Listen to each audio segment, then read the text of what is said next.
stays in production. Man, what is this? This is Afterglow Sundays. I am your host from the Stays In verse. I am the original Big Crave, also known as the Lyrical Exodus. Afterglow Sundays, where we come to you every Sunday, 12 noon Eastern, 11 a.m. Central, where we bring you the current, we bring you the live flow of love and liberty. We welcome you today. I'm just so hyped about my intro. I love this intro to this. I want to hear it over and over and over again. I am joined today by my lovely co-host, AKA Southern Soul.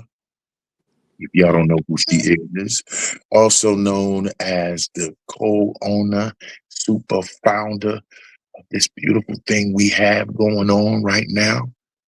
And this is the current, y'all. This is what it is. This is it. How you doing, AK? How you doing? How you doing? I'm excited. How you doing?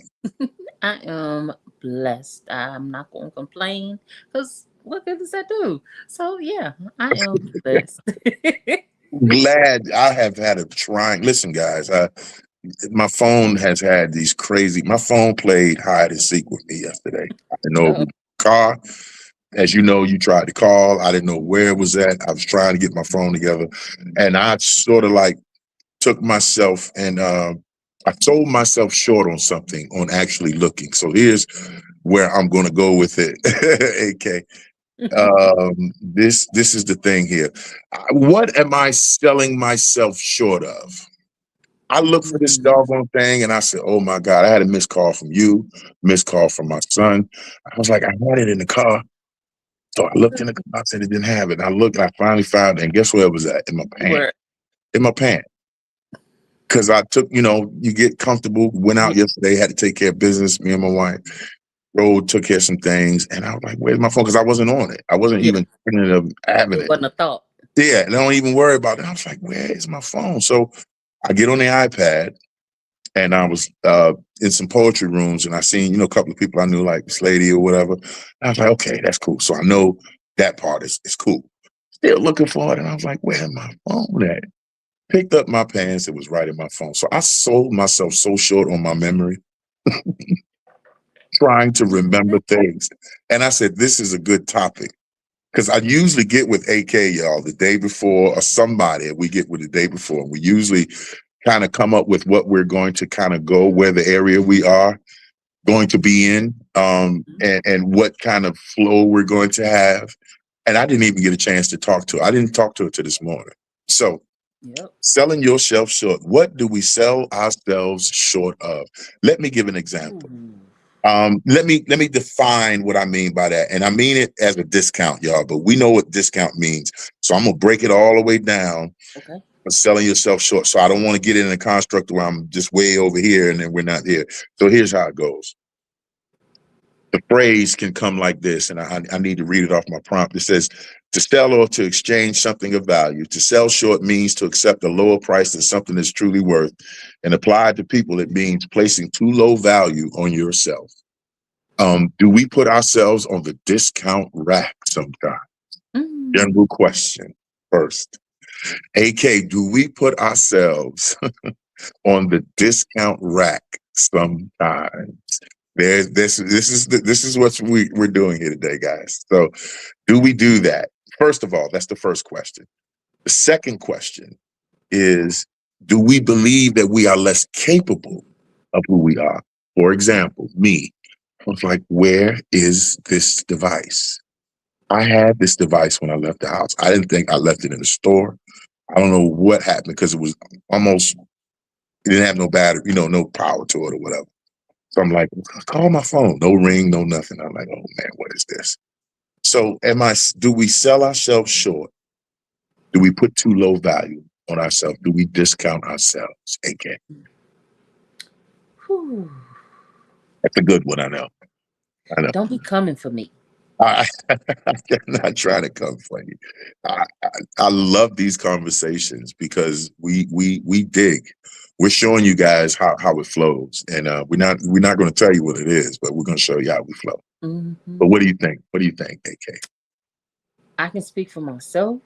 Yes, ma'am. I put myself on the bottom shelf all the time Ooh. for Ooh. for a little bit of everything, for others, for self-confidence sometimes, for um just not wanting to be seen sometimes.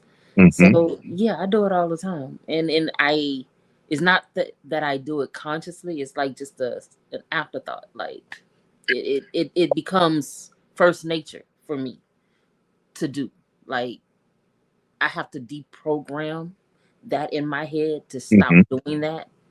Mm-hmm. Um because I lose my voice a lot of times just to pacify situations or pacify others. Mm-hmm. So Mm-hmm. yeah, I do it all the time. Yeah, and I think it's what we call well, what has been introduced to me as a script. Um, Mm-hmm. like actors read from a script, guys. We actually do read from a script, but it's an internal script that we read from. Let me Mm-hmm. give you an example. Often with me, I sold myself so short on being accountable for just a simple knowing the whereabouts of my device. And like, where was it at? And I was like, where is my mind? I'm like, it's totally out of sight, out of mind, knowing that most of the times we have this device in front of us.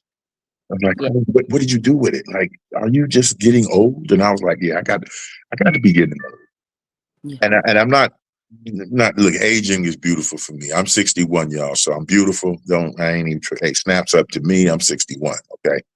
But here's something that was I was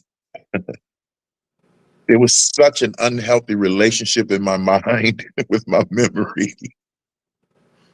Oh, I swear it was so unhealthy. I'm like, where is it? All right.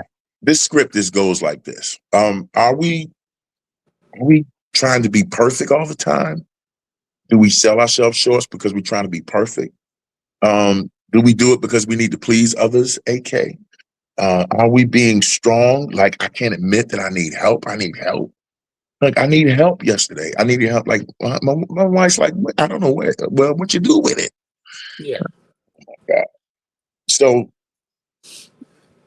each script can kind of cause a person who underestimates what they are capable of doing or becoming.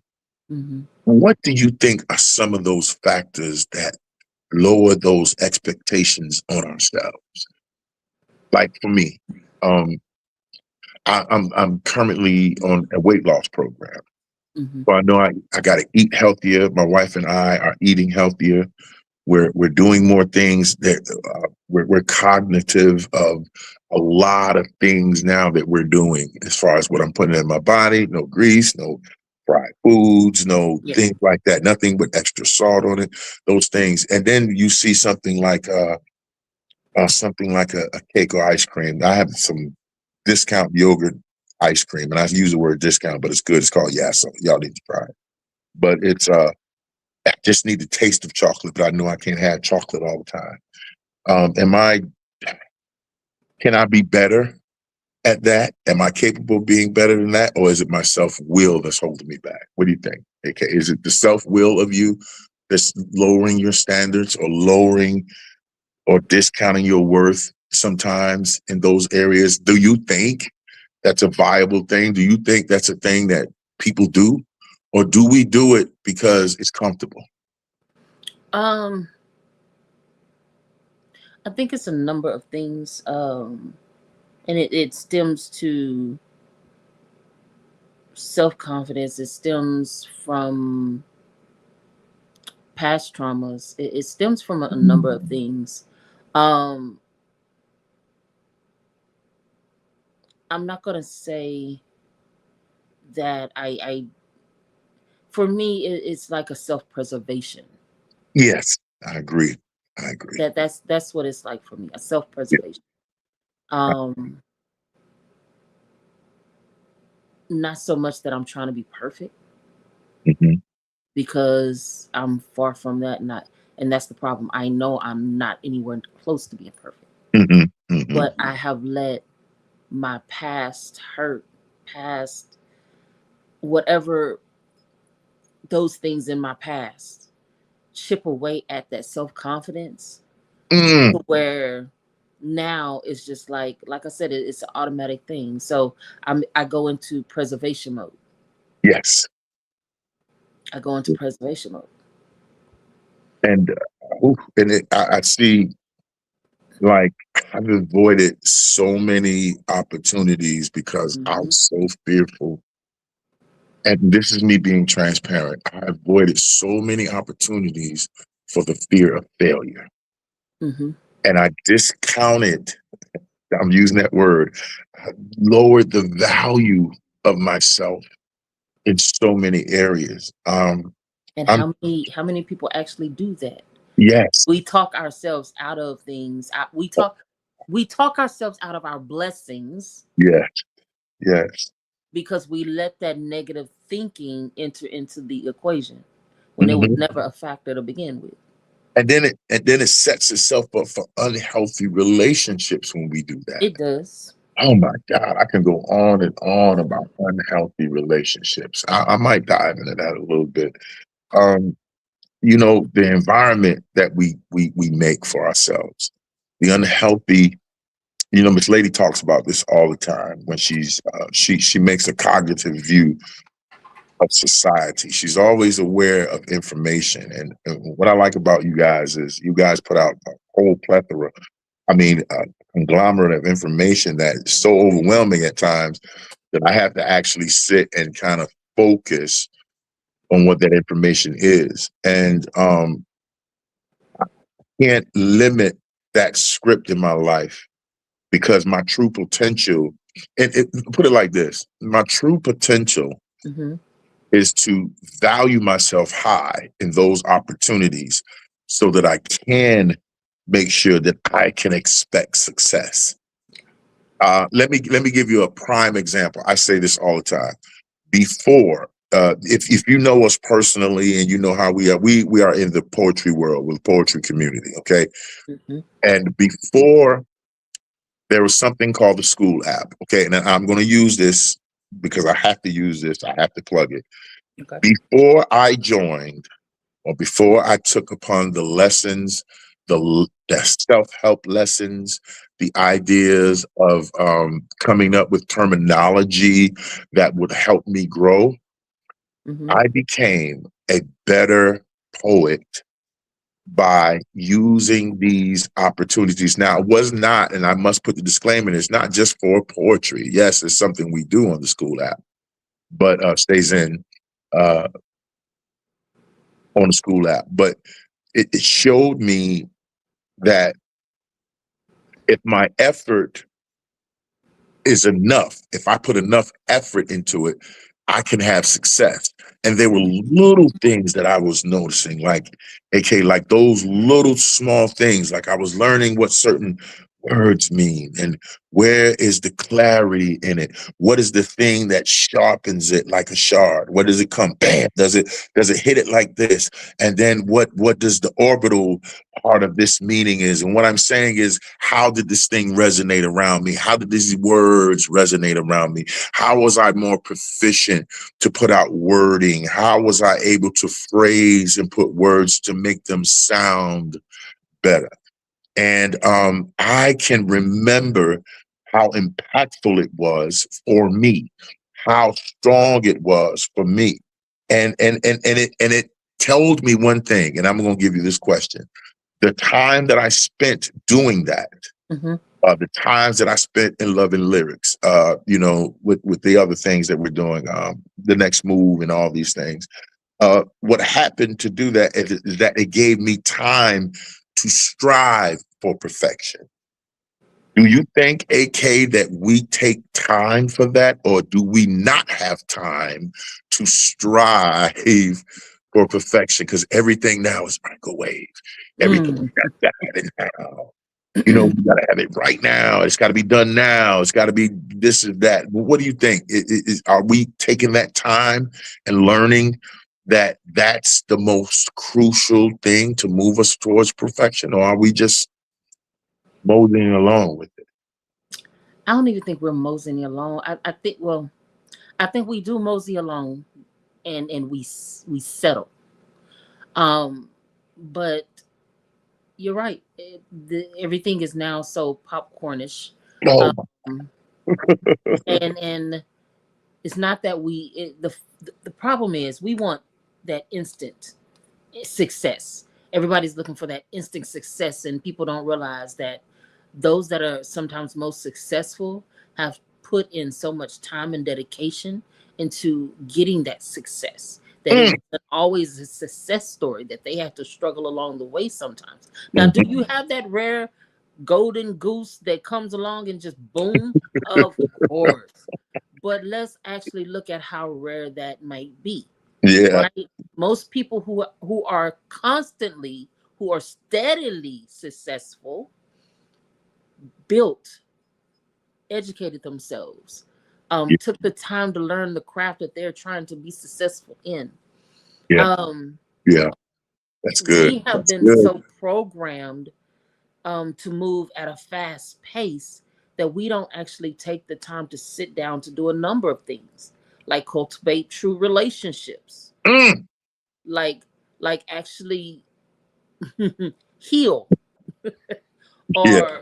or to actually preserve um the knowledge that we should be obtaining and going after, because we want instant. Just like we no longer do our research for our news, we just settle for whatever's Ooh, come out on. there on the internet. And let's be honest, a lot of stuff that's put out there on the internet is tweaked, false, Mm-hmm. AI-ish, Mm-hmm. and it's Mm-hmm. really out there just for clickbait. Mm-hmm. Now, Mm-hmm. is there a lot of information out there that's true? Yes. But guess what? The untruth sounds so true that we Woo. just go with the first thing we Yeah. hear, We hear and it. we're instantly sharing it. Instantly. Yeah. So we become part of the problem because we become part of the narrative, sharing the unfalse truths, because we didn't do what? Take the time to actually research it before sharing it. Mm. Because we tend to move off of emotion. So if I get on the internet and I hear a story about there's 30 kids missing in one city in the past 5 years, Mm. I'm instantly moved, because I'm like, they look like me. They look like my grandkids. Oh my God, I got to share this. Mm-hmm. But then when I actually researched it, well, this hasn't been over the past 5 years. And some Mm. of these kids were actually found. They were just runaways. Mm. Yes. Were some of these kids missing? Yes. But the numbers were exaggerated. Mm. Mm. Mm. And that one story was shared so many times. Oh, yes, yes. I was oh my God, you said so much right there. And I wanted to just chop up. I'm sorry. You said a lot, but I wanted to get with it like you said on the information. And this lady told me this. She said, where did information come from? And I was like, well, I can't really. She says, nah, don't pay attention to that. Mm-hmm. But the core of information that we're getting, and it discounts our ability to make wise decisions. See, I got you. Oh, AK, you let me into that one. How we put a low value on ourselves is we don't take time to research it when the information is there. Mm-hmm. When the information is there, we sell ourselves short. It's like it's a hurry up type of thing. Like it's so crazy. If I slow down, will I miss out? No, not necessarily. Um, Or you want to be the first one put it or out you there. want to be right. Do you want to be the first one to do it? Like like we're hurrying up. Like everything must be done quickly. Here we are. Everything must be done quick. We are in, and this is just an opinion, guys. Okay, we are in a society now where we truly acknowledge that everything has to be done quickly. Mm-hmm. And if it's not done quickly, does that a strength? Like for me, be strong, get that done. Go ahead and get it done. Be strong.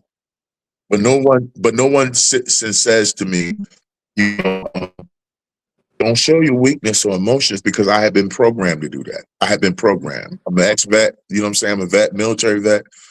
I've never been programmed to show emotions. Here until recently, these years, These past years, I'm able to process the information and show emotion. Also, it's a difficult task. It's a difficult task sometimes to process information. Yeah. I think this lady put something out called the signal, and I can't remember it verbatim. I will have to pull it up, but I have to go to the thing. But what she said was that all this information goes to the places where this AI, this thing that we're under, this system that we under knows our likes, knows our dislikes and everything. But I feel on the simplest things, on the simplest level, sometimes information is right there and we won't use it. Like relationships, what you said, relationships before. The clickbait. Like, what do you mean 12 children are missing? I'm just using this for example. What do you mean they're missing? What, nobody's reporting this? No. And then when you get on it, it's something else. There was something so powerful today that wasn't even in the news. And I was up this morning early after I found my lovely device that played hide and seek with me yesterday. I looked at something on television and it said this, and this is how the media sells us short. And I'm going to say this because I really don't care who this, but this is in Mississippi here where I'm at. Our elementary school children since I think it was 2024 up until now have raised the third grade reading level to above everything, every place in the nation, better than California, better than New York. And check this out. They did it with less money. So the average, I believe this is on CNN this morning, Fareed, his show. And I was watching, I was like, now why isn't that reported in the news? Why isn't that big news? Because they pick and choose what they think the people are going to gravitate to. Yes. Why isn't that in the news? And I thought that was so profound. And they were saying that under young African-American children, they have the highest reading scores in the nation here in Mississippi. The highest reading scores. And what was that turnaround? And you know what the turnaround was for that? Community. They said the teachers and the community got together to solve a problem where they were being devalued. The school system they were selling the state was selling the school system for a lower value. And the teachers and community said, no, we are going to do something about that. For an example, this is what they said. When they went to take the call EOG, I guess, tests or whatever they call them, the parents of the children in these rural areas and some of these places, there was a mixed demographic, white and black, and they were actually cheering the children coming to take that test, AK. I love it. And on the day they took that test, everyone that passed, they gave them bicycles. They gave them the things that they really wanted. And the school system has flourished in several rural counties here. And this is documented, guys. You can go look at it. It's documented. I feel that people who knew that there was a flaw somewhere in the system said, we're going to raise the value of that education up. We're not going to discount it in any way, trying to save money for something that doesn't have any value. And go ahead and let's put it in our kids.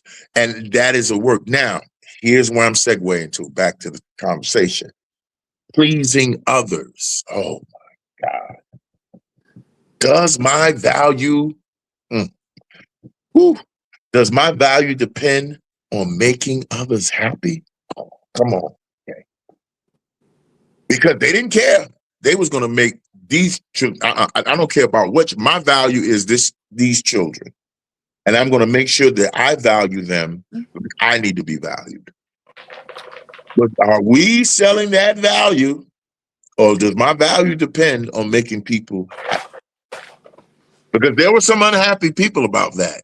And I'm not going, I'm going to leave that alone. But That's a whole nother This is conversation. a whole nother conversation. It was some people. What are doing that about? I mean, what about the Confederate fund and all this crazy? Oh yeah, right. You know, the thing I have learned along my 50-year journey. Okay, I'm 50, y'all. Is that no matter what, there's Mm-hmm. always somebody who wants you to devalue yourself. Mm, mm, There's always somebody who wants you to depreciate mm, your worth. mm.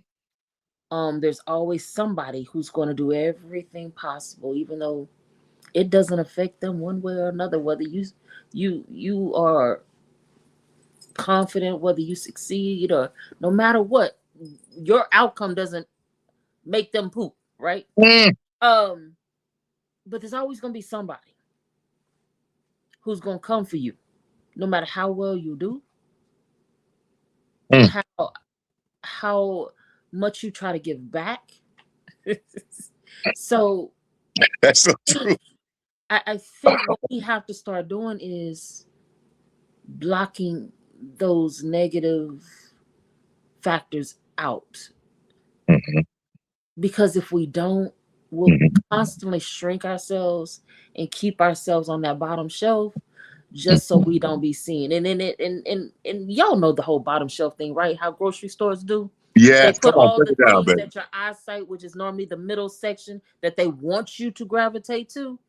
All Yes, the things that they just kind of like, we got to fill the shelf, but we don't care if you buy it or not. On the bottom of the top shelf, either out of your reach or too low to bend down. hey, come on now, come on, come So they on. put everything eye level, so you just like, I can't find what I'm looking for. I just grab this one. That's so true. I'm laughing because So I do that. yeah, so we have to reprogram ourselves Hmm. to stop allowing others to put us. And let me rephrase that, because we don't allow them to put us there. We put ourselves there. We have to stop allowing ourselves to be put on that bottom shelf or that very top shelf, unreachable, unattainable. Mm, Because as long as we continue to do that, mm, we'll never get where we're supposed to go. We will never reach our true potential. Hmm, we'll never reach that blessing mm, that God has already had set aside for you. mm, mm. Come It's on, like it's like you have the three doors and God said choose one, but you keep choosing the wrong one. When He clearly got a big sign on the door say pick this one. pick this one. Like here, flashing Yeah, neon sign. Yeah. flashing is glowing yellow, and you still like, I don't know, because it's obvious, so it's got to be a trick to it. So let me go over here. Mm. But we have to deprogram ourselves. Yes, definitely deprogram. I love that, AK. Ooh, wow, you said so much there. I think a deeper thought in this though, is that many people don't sell themselves short because they lack value. I think they sell themselves short because they misjudge it. That too. That We, too. we we we misjudge it so bad. We are the worst judge of ourselves ever. We are the most oof, critical people of ourselves that we just misjudge it. And I can't compare myself to anyone. I can't. I will never do that. I don't believe lies spoken over me, spoken over people that's close to me. You know that, AK. I will defend anyway. Y'all know that about me. Y'all too. You know that about me. And I don't let my past experience become the identity of me. I can't. I have to always move forward. Um, there's an invitation that says effort is enough. Effort is enough. If you put effort in it. Now, how you put the effort in it, like I was using the example on the school app, um, there was something called aftertongue, and I didn't know what that was. I didn't have any idea what that was. I didn't have no idea what that was. And what it told me was that my voice was my witness. And what it told me is that I can expect success. Yeah. What it told me is that I didn't need the others' approval. What it told me is says I was able to be healthy in a healthy environment. It told me that my value was at a very high price, and truly finding its worth was the success. I've been in places with you, AK, where you curate a space so beautifully that everyone feels like they can say whatever they need to say. Now, we're not talking about the negative ones. We Xing them out. We're not talking about that. I'm talking about you can feel the love, and you can say what comes from you, and it emanates and flows, and you're saying, okay, love. You'll do it, and I'll watch you. Okay, love. What is this? So how do you blank, blank, blank, blank? And I'm like sitting back there, I'm like, look, this chick, yeah, she ain't getting none of my money. None of my money. She ain't getting none. Inside joke, y'all. But you know, when we think about it, you know, there's something in Ephesians. It says, and for those that read the Bible, it says, "For we are the workmanship of God. We are the workmanship of God. We are the perfect work in God." Whatever your belief system is, whatever, but you are the perfect work in that. And then if you can find the perfect work of that, then your value goes off the charts, because there's an identity thing. And I think sometimes with our identity, we don't put identity with value. We don't do it. We sometimes we separate it. I seen y'all put out flyers. I seen y'all put out work, all kind of work like back to back to back to back. And I'm sitting to myself like, how in the world do they do this? How do y'all do that? But it's a value on your work. It's a value on how you guys work. And I had to actually realize that. I'm kind of segueing into something else. We're halfway through this thing, and I want to go back to something. If we truly understand fear, doubt, insecurity, and limiting ourselves, right, or limiting our beliefs about what we do, those are four major factors, I would say. Fear, doubt, insecurity, and limiting how we think. Yeah.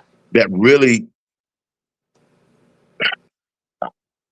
I don't know. I can't speak from a psychological term because I'm not a licensed professional, and maybe Miss Lady could have helped me with that one. But I just got to pose this question: when fear, doubt, insecurity, and limitations on the way we think are there, then that's an automatic half price slasher. You know what I'm saying? It's like it slashes the value, right? So are we fighting a double war here? That's what I'm asking. Are we fighting, AK, you think a double war? Like, are we fighting the ability to say, you know, leave fear out of there. Bam. Get the doubt out of there. Boom. Get the insecurity out of there. Don't limit your thinking. And then on the other side, we're striving for perfection. We're, you know what I'm saying? We're pleasing ourselves and others. We're being strong. We're doing the hardest we can, but then we have those other things. Is that a perfect balance of marriage, do you think? Or is it one that has to go? Does something have to go? Yes, I say something has to go, but I'm putting it up there, posing it for our audience to really, really engage and say, what is it? Because we fear things. We doubt things. We have unbelief in things. You know what I'm saying? We have insecurity in things. But should that affect our value? That's the question. Should it affect it? Or should we go past it? So I'm not going to say they have to go. And I'm going to say the reason why. That's Okay. good. So I'm going to say the reason they don't have to go is because sometimes we need that fear to push us into things, because it keeps us alert. It keeps us on edge. We just have to make sure that fear doesn't debilitate us from doing it. And that's been the problem. We let that fear take over and consume us. But I think that if we don't have that question, that second guessing sometimes, then we'll just immediately jump into things. And that can be unhealthy too, because we've seen that. because we don't take the time to second guess or to question or to research, or you know what I'm saying. So Yeah. sometimes that second guessing, that fear, is helpful. Mm-hmm. The Mm-hmm. problem comes is, do we let it consume us to the point where we just be like, nah, that nah. Mm. You know. So Yeah. I do think a little of it is okay. You know, and it's just, for instance, when people tell me they're afraid to hit an open mic and get on stage, I tell them I am too. Mm. But did I do it? Yeah. That fear was okay because it kept me alert. It kept me on my toes. Did I fumble the bag the first time? Yes, I did. I dropped my poem mid poem and I was like, but I still continued. I can't believe that. But anyway, go ahead. No, I did. I really I did it. swear I can't believe that. I can't. But I'm gonna tell you what helped me in that moment Being was the human in that. people, was the audience. They were like, "Girl, don't worry about it. Just Yeah. read Yeah. it." Yeah. They were so encouraging because they said my words were so powerful that the part that I did give them from memory, they wanted to hear the rest. So we have to remember that we have value. So my words in that moment had value, that the people didn't care if I read it or did it by memory. They wanted to hear it. Yeah. Yeah. And so Yeah. what does that say to me Doing that is, thing. Go ahead, girl. right, what does that say to me is, no matter what, I can't let that fear take over, because I was ready to walk off the stage, y'all. Mm. I was ready to be like that. That ain't good. I was ready to just, and then not get back on stage again. But they were so encouraging. Yeah. Yeah. That I was like, oh wow, okay. And I did it and did it again. And then You it was know, just after that. That was it was no, it was no barriers, right? It was no borders after that. right. And I still have that fear because I don't like being seen, but I still push myself to be like, okay, we're gonna put that to the side. So Yeah. sometimes that fear, that second guessing, that negativeness can play a positive. Yes, I agree. You I, know, we just can't let it consume us and take yeah, over. I'm in such an agreement because I think there's certain things that I came across transactional wise, like with a transaction, like Mhm. I never I get a, a certain feeling when I'm getting ready to go to a mic or something, when I'm getting ready to speak, or just before I come here, I get a little like, what am I going to say? How I'm going to say it, and it's not Mhm. fear in me. It's just, I think is acting out an internal question in my mind. Like this question, okay, you need to focus, you need to do this. And I quickly put it on a transaction basis. So Mhm. if I doubt something, I'll mumble it out to myself, or I'll say, how do I do this? Like the problem I had with anyway, my device sometimes they didn't want to hear the volume wasn't up. I'm like, what is going on? So I'm sitting in and saying to myself, I'm saying, yes, I can do this. I can do this now. How do I do this? But there was an unconscious thing, a plan that we kind of follow too. And like you said, um, like we selling ourselves short. Well, when we were kids, and let me say this, I think this transactional analysis, and I want to use that word, it speaks for itself, guys, not way out there. A transactional analysis, a life script, right? That they were putting us as kids. You know, they put in us when we were young. Go across, don't you go across, don't you go down there. But guess where we want to go? Right Yeah. down. Okay. Don't play with that. Don't mess with that thing. But we see somebody else doing it. We like, that's what we want to do. Because we think we missing something. We think we mentioned something. Mhm. Um, I want to say these next three questions that I'm going to ask have something, in my opinion, to do with value. And I want to kind of move it towards this and then kind of segue out of it. But the questions of value are, how do I earn love? Number one. Number two, how do I stay safe? And number three, what must I do to continue to be accepted? Hmm. Those are some heavy ones. How do I learn love? Value. Value. Get where I'm going? Yeah. How do I stay safe? Value. What must I do to be accepted? Value. So we'll start with the first one with you. How does AK earn love? And it's a question, you can take it wherever you want to take it at. But you get where I'm going at, right? You see where I'm going with it. Yeah. So for me, I don't even If look at that's a question now, if that's a question. yeah. Yeah. I never set out to earn Yeah. love. There you go. I always set out to show love and give Love. love. Come on. Walk me down. And that's what I continue to do. Whether somebody has supported me or not, I will show them love. If it's not pushing what they have going on as far as a feature, or an event, or a book, or a product, or new music, or whatever, I'm always trying to show others love. I'm always trying to pour into others. Um, that's how, I guess you can say, I earn love, but it's not even me looking at it that way, because at that point I'm not worried about if you love me back, right? Mm-hmm. So my goal is never to go out and earn somebody's love. It's always to show them love and support them and show them what it looks like and feels like to have that support and love. Mm-hmm. Mm-hmm. And what's the next question? The next one, I believe the next one was, how do I stay safe? Like Big Crave stays safe by being truthful about value. Big Crave stays safe by opening up my idea. Like me and my wife were talking the other morning. She gave me a suggestion on something, and I just totally blanked on it. I'm like, I ain't doing that. You doing that? I'm not doing that. Blah blah. Because that was too early in the morning for me. But it was so valuable to me that I seen the fruits out of it immediately. And what she asked or what she requested, and what she requested of me was, and it kept me safe. It kept me grounded. It kept me so safe. That's what she said to me.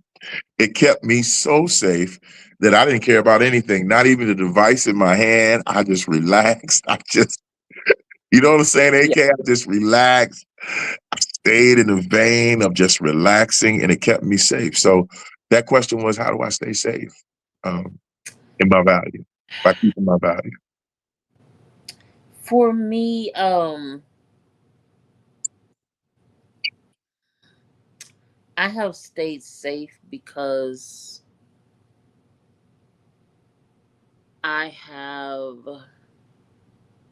again, made myself, I put a wall up. Mm. I go in preservation mode. That's how I have been staying safe. Mm-hmm. I am trying to tear that wall down and dive more into my faith. Mm. Um, Mm. Oh, we lost her. I'm Okay. sorry about that. Can you Now see you're me and back. hear me? Yes, I can see you. Go ahead. Continue. Can you hear me? Yes, I can hear Okay. you. Yeah. I know through God, He is my protector. So I am trying to tear that wall down so that I rely more on Him and less on me. Mm-hmm. If that makes sense. Yeah, that's good. I like that. I see that too. You know,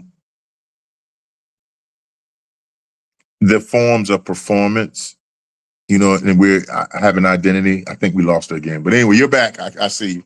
Oh, no, you're not back. But anyway, to continue in this perspective, if I ever needed anyone, if I don't need anybody, will I get hurt? Will I see the struggle as saying that I'm worthy or not?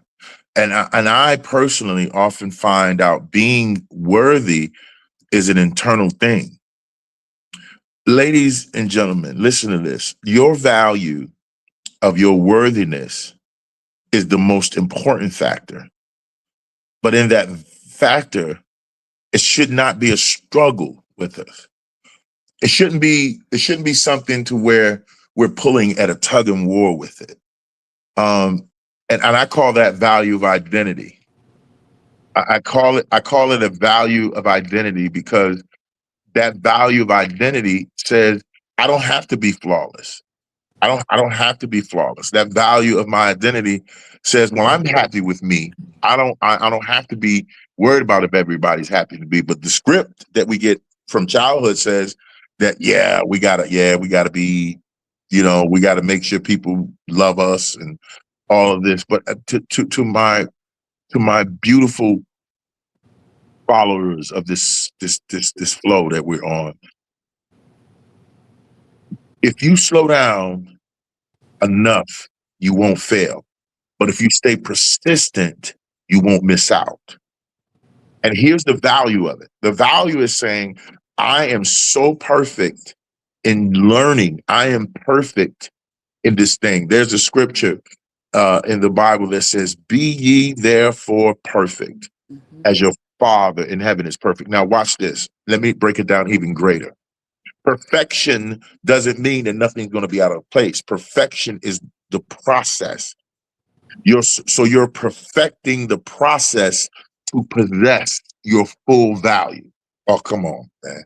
Yeah. You're perfecting that process for possession of your full value of what you have. Like a writer in the word says, beloved, I wish above all things thou mayest prosper and be in health evenly. Not this way, not that way, but evenly. As your soul prospers, your mind, your will, intellects, and emotions. And our value system now, with everything that we have going on, everything that we move and have our being in, is challenged. So, AK, in kind of closing towards the end, is it sufficient enough for me to keep my value at a point to where nothing jeopardizes it? Is that sufficient enough, or do I need to do more? Is it sufficient enough, or do I need to do more? Because now we've established what that value is. So I know AK knows her value. I know Big Crave, Big Me, myself, I know my value. But is that sufficient enough? No. Can you hear me now? My grandbabies kept calling. I was like, It's okay. Go ahead. We work through things, honey. We work through it. We know our value. so I missed your third question. So It's okay. Go ahead. We're beyond it. But the value part, am I doing enough? I think that's going to have to be determined by the individual, person themselves. Because what I might say may work for me, but it might not work for you. Yeah. Mm-hmm. So for me, I know that I'm not doing enough sometimes, and that's why I am working towards building a number of things and lining certain things and diving into certain things so that I can get to that point, so that I raise my value in myself, so that I know the value of myself. See, I have to raise the value inside in order to know the value on the outside and what other people. Ooh, come on. And listen, this is the value that you possess because you're existing. Not just existing, but you have a value in your presence. Yeah. And your presence is made so beautiful. You can't, the inner value of yourself, it can't be increased or decreased by success, failure, wealth, or status. It's not that. It's what you know about yourself. There are certain qualities that we all possess. Now, I'm going to go down this line, and this has gotten better than what anyway. Integrity, humility, wisdom, faithfulness, courage, patience, compassion, and self-control. Yeah. The biggest thing out of all of that is the self-control for me and the wisdom. And the wisdom that we have in learning that our value is priceless. Every one of you, I'm going to go tell you that your value is priceless. I said it first. If anybody's got a problem with it, come see me. But I said it, and I mean what I said. But my compassion for myself, having more compassion about myself. And when I was talking with my therapist, and I love her so, and she was like, have more compassion for yourself, because the compassion you have for yourself gives you more self-control. And I never looked at it that way. Yeah. Never in my life have I ever looked at it that way. And look, Miss Lady says something important down below. I want What did she say? What did she say? I like to hear that. What did she say?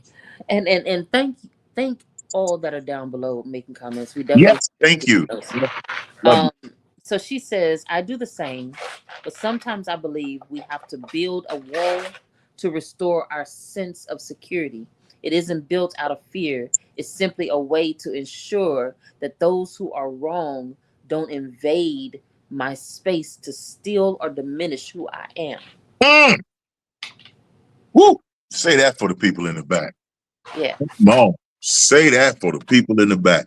Look, And also okay. the perfect 10 Mick down there said, I think if you have to earn love, it's not genuine.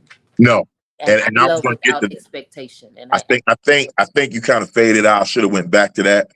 But that was the reason why I just wanted people to have a thought process about it, because you don't do nothing to earn love. You don't do that. Yeah. Love is freely given. But the reason why I asked that, because some people put a value system on it. And so, to spark conversation, to make sure it's open. But watch this now. It says, when you learn and gain discernment, your ability to solve those problems and guide others as long as yourself, it increases in value. I'll say that again. When you learn to gain discernment, this is Big Crave talking, listen, your ability to solve problems and guide yourself and others, that value increases exponentially. Oh, it goes to the roof. Trust me on what I'm telling you. It goes to the roof. Yeah. I'm going to leave you with these last couple of examples, and I'm going to go to AK for some housekeeping and some stuff. But I'm going to leave this for you. I remember I stopped with self-control, but I'm going to give you some examples of skills that you can use. You can use your communication, your ability to communicate. You can use how you lead things, what's your ability in leadership. You can use it by your value in teaching, how you craft your environment, the craftsmanship by the tools that you have, the internal and external tools that you have, by writing, simply writing things out.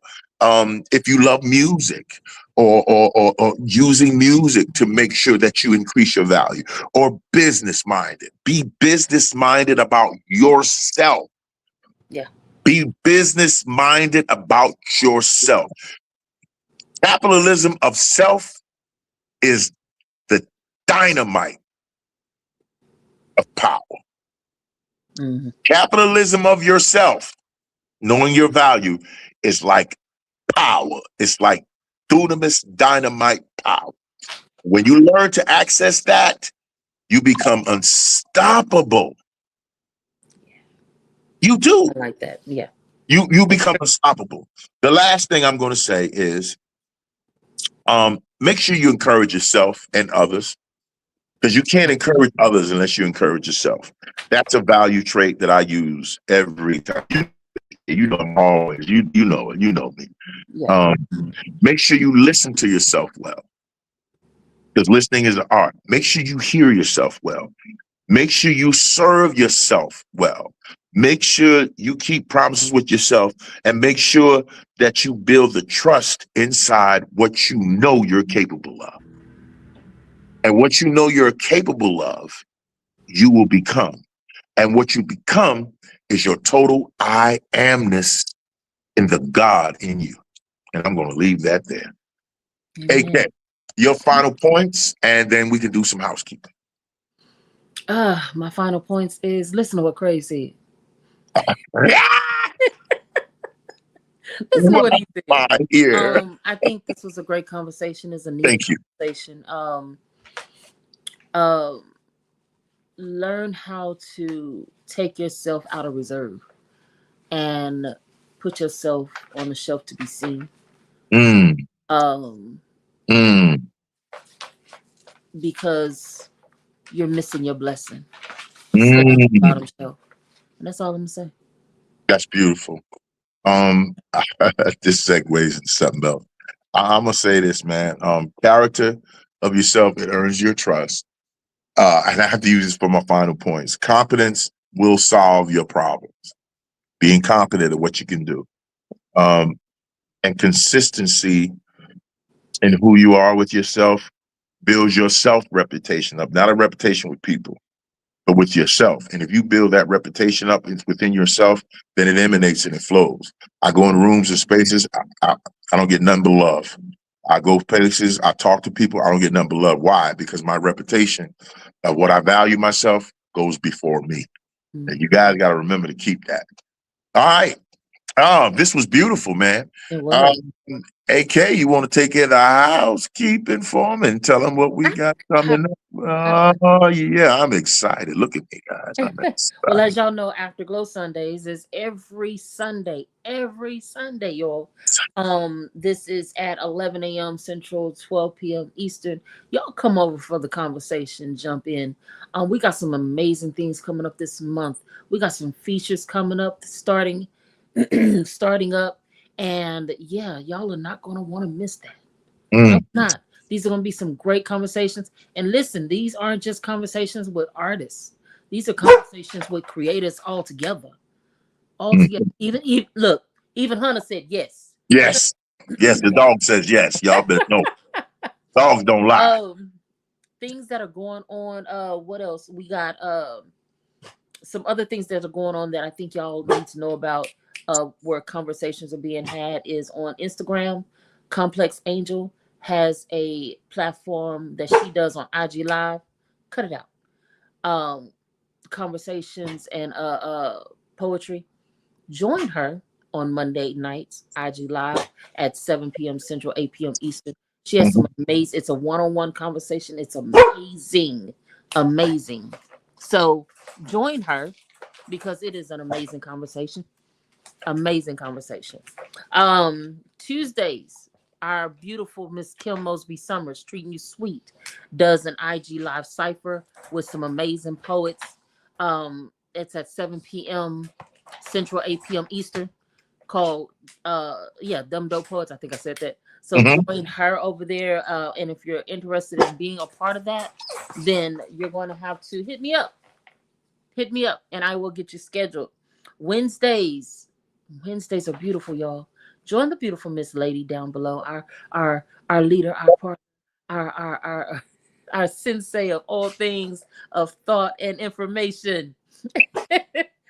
Join her and Dr. Russ Livingston on Clubhouse for Empathy Saves the Species, the workshop where they break down some poems, deep dive into them, get the meaning of them, and it's an amazing space. I don't know any other space that breaks down and dives into your poetry the way they do. It's 8 p.m. Central, 9 p.m. Eastern, and Thursdays. What goes on Thursdays? Thursdays.